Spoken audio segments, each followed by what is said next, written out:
बिस्मिल्लाहिर्रहमानिर्रहीम। अस्सलाम वालेकुम स्टूडेंट्स। एक्सरसाइज 4.1 है, इसका क्वेश्चन नंबर 5 करेंगे। इसकी स्टेटमेंट है if A is given then find A plus A transpose A minus A transpose A into A transpose into A and A transpose का transpose. ठीक है, अब आपने सबसे पहले तो ट्रांसपोज निकालना है। अब आपको पता है ट्रांसपोज किसको कहते हैं कि हम रोज़ को कॉलम्स में चेंज कर दें या कॉलम्स को रोज़ में। यानी आप इसकी फर्स्ट रो लेंगे, उसको फर्स्ट कॉलम बनाएंगे, सेकंड रो लेंगे, उसको सेकंड कॉलम बना देंगे, थर्ड रो देंगे, उसको थर्ड कॉलम बना लेंगे। या इधर से हम कॉलम ले लें तो उसको रो बनानी शुरू कर दें, ये कॉलम ये रो और ये कॉलम ये रो, जैसे आपको कन्वीनियंट लगता है। ठीक, ये हमारे पास ट्रांसपोज आ गया इसका। अब हमने ए में ए ट्रांसपोज जो है वो ऐड करना है, तो हमने ए मैट्रिक्स लिखा और ए ट्रांसपोज का मैट्रिक्स लिखा।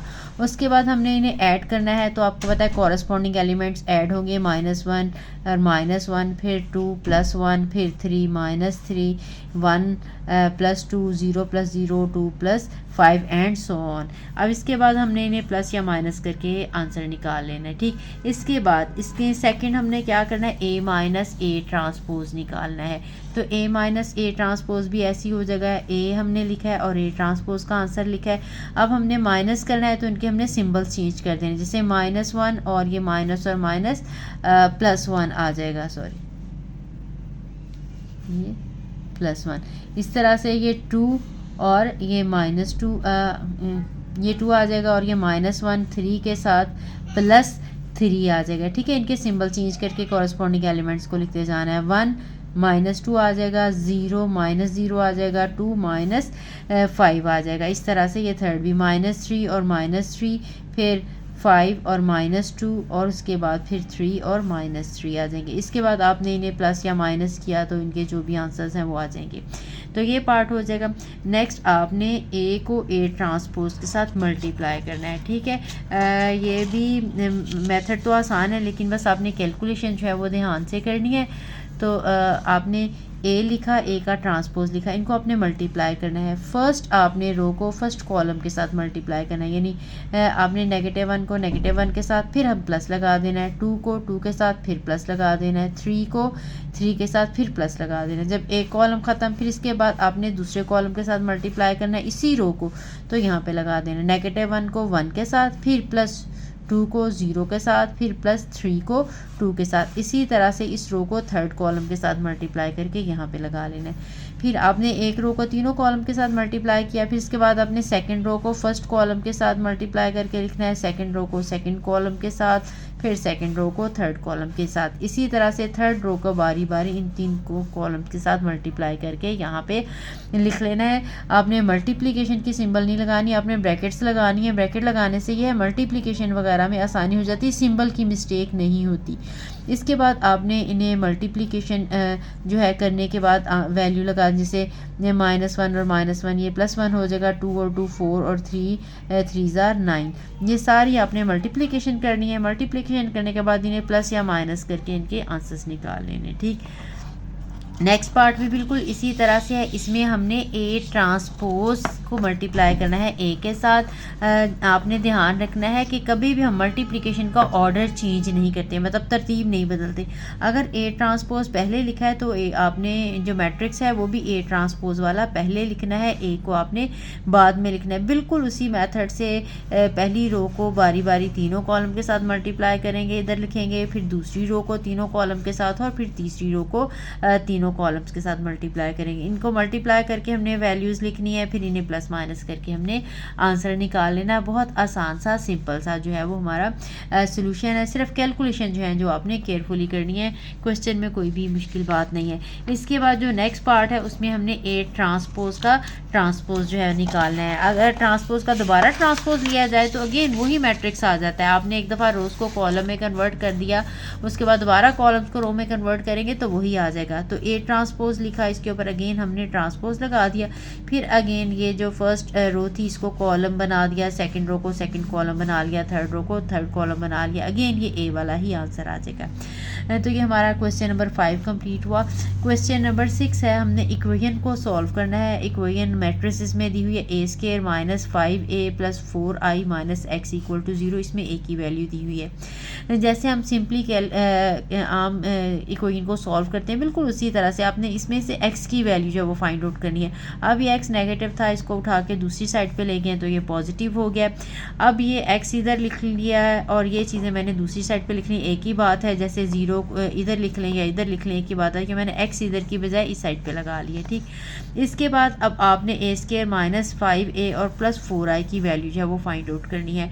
अब साथ साथ चाहें तो साथ साथ भी लिख सकते हैं, लेकिन a स्क्वायर काफ़ी लंबा हो जाता है, इसलिए मैंने a स्क्वायर और ये 5 ये सेपरेट निकाली है। बाद में इनमें इनकी वैल्यू जो है वो लगा ली है। जैसे आपको ईजी लगे आपने वैसे कर लेना है। सबसे पहले मैंने ये a स्क्वायर फाइंड आउट किया। a स्क्वायर का मतलब है a को आपने a के साथ ही मल्टीप्लाई करना है।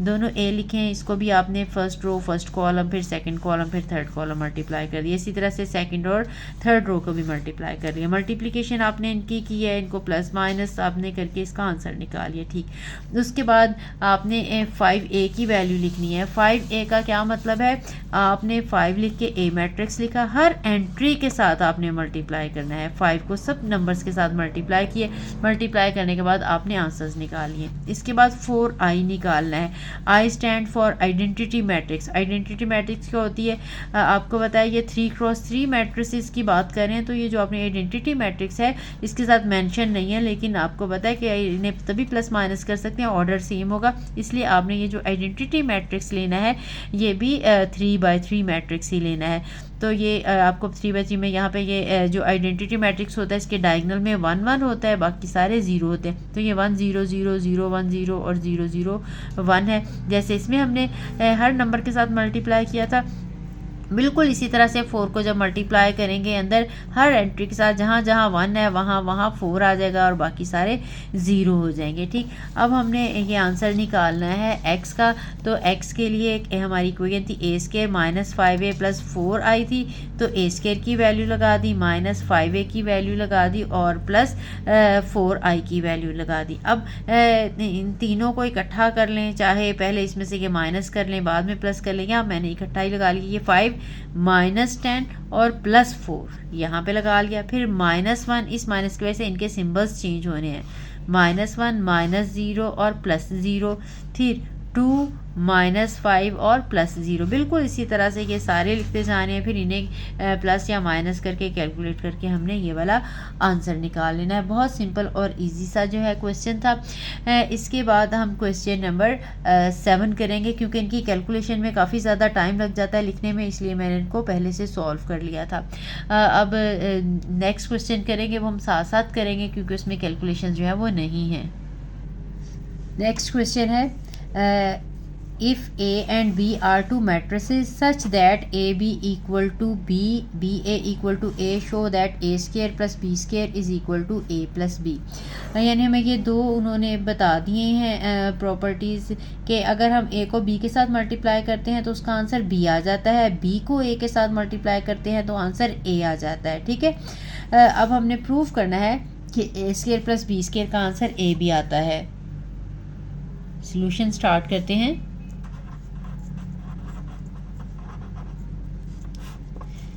अब हमने प्रूव करना है कि ए स्क्वायर प्लस बी स्क्वायर जो है वो ए बी के इक्वल होता है।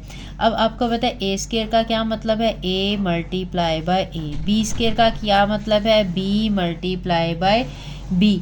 अब हमने ये प्रॉपर्टी पढ़ी है कि जो ए है वो बी ए के इक्वल है। एक ए हमने ऐसे ही रहने देना है और इस ए की जगह पे हमने बी ए लगा देना है।